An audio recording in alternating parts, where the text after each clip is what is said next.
এই ভিডিও টিউটোরিয়ালে আমি আলোচনা করব কোটেশনের বাকি ট্যাগগুলো নিয়ে। প্রিভিয়াস ভিডিওতে আমি কোটেশনের দুইটা ট্যাগ নিয়ে কথা বলেছি। তো শুরু করা যাক। শুরুতে আমি অ্যাড্রেস ট্যাগ নিয়ে কথা বলবো। প্রথমে একটা প্যারাগ্রাফ নিই।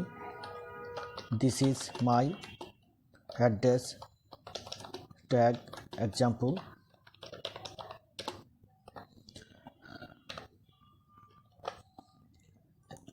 অ্যাড্রেস ট্যাগ নিই DD.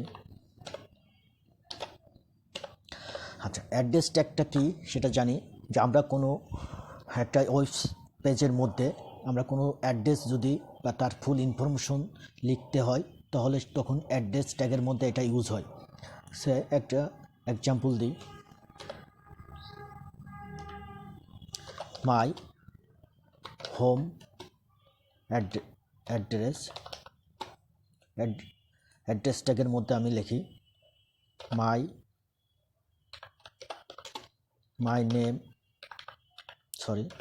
my name is Reza. একটা ব্রেক দিই।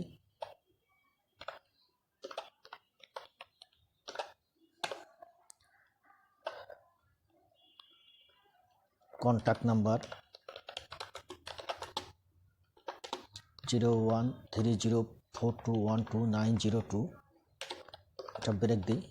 ব্রেক দিলে আমরা বুঝতে সুবিধা হবে। ইমেল অ্যাড্রেস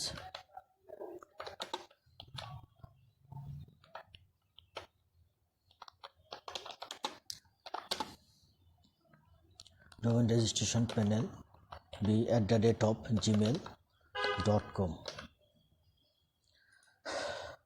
এটা রান করি। খেয়াল করেন, this is my address tag example, my home address, my name is Reza, contact নাম।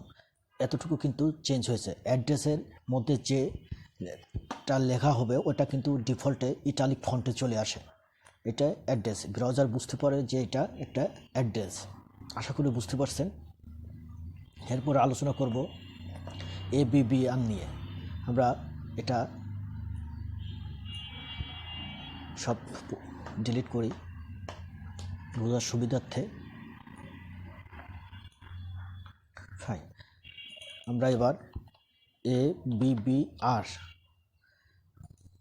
abbr ট্যাগ নিই। abbr ওকে।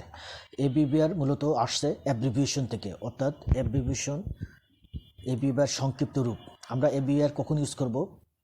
যখন একটা কোনো নাম সংক্ষিপ্ত আকারে লিখব এবং ব্যাকএন্ডে ওটার ডিটেলস থাকবে তখন কিন্তু আমরা abbr লিখব। অর্থাৎ বড় একটা নামকে আমরা ডিসপ্লে না করে ছোট আকারে লিখব, অর্থাৎ নিক নেম লিখব। অনেক ক্ষেত্রে কিন্তু নিক নেম দেখে আমরা বুঝতে পারি যে এটা অমুক একটা অর্গানাইজেশন বা সামথিং এলস। সে example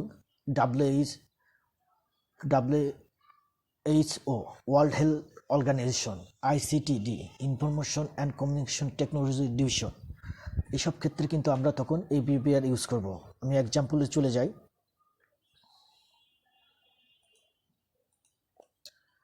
my ICT ministry name is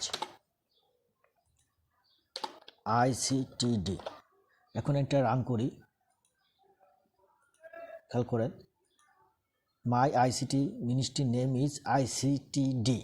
হ্যাঁ, কিন্তু কোনো পার্থক্য কিন্তু আমরা বুঝতে পারতেছি যে আসলে abbr অ্যাব্রিভিয়েশনটি ইউজ করে এইটার মধ্যে আমি তো এটা প্যারাগ্রাফের মধ্যে লিখলেও তো এরকমই আসবে, তাহলে কেন abbr ইউজ করব? হ্যাঁ, এখানে যদি আপনি abbr ইউজ করেন তাহলে এটা কিন্তু একটা টাইটেলের সাথে সম্পর্ক আছে। আপনি যখন abbr ইউজ করবেন তখন অবশ্যই টাইটেল ইউজ করবেন। টাইটেল কি?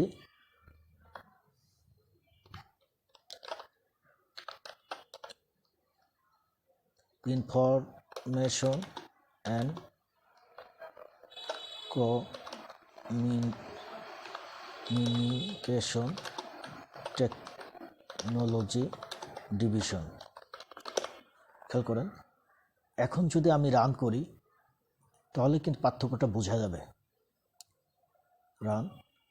এখন দেখেন মাই আইসিটি মিনিস্ট্রি নেম ইজ আইসিটিডি, এটার নিচে কিন্তু একটা দাগ আসছে এবং এখানে ধরলে কিন্তু তার ডিটেলস দেখাচ্ছে information and communication technology division. এটাই এবিবিআর এর মূল কাজ। আশা করি এবিবিআর সম্বন্ধে আপনারা বুঝতে পারছেন। অ্যাড্রেস এবং এবিআর সম্পর্কে আরও কোশ্চেন থাকলে কমেন্টস বক্সে লিখবেন, তাতে আমার বুঝতে সুবিধা হবে যে আপনারা আমার এই ভিডিওটা বুঝতে পারছেন। সবাইকে ধন্যবাদ পরবর্তী ভিডিও দেখার জন্য। Thank you.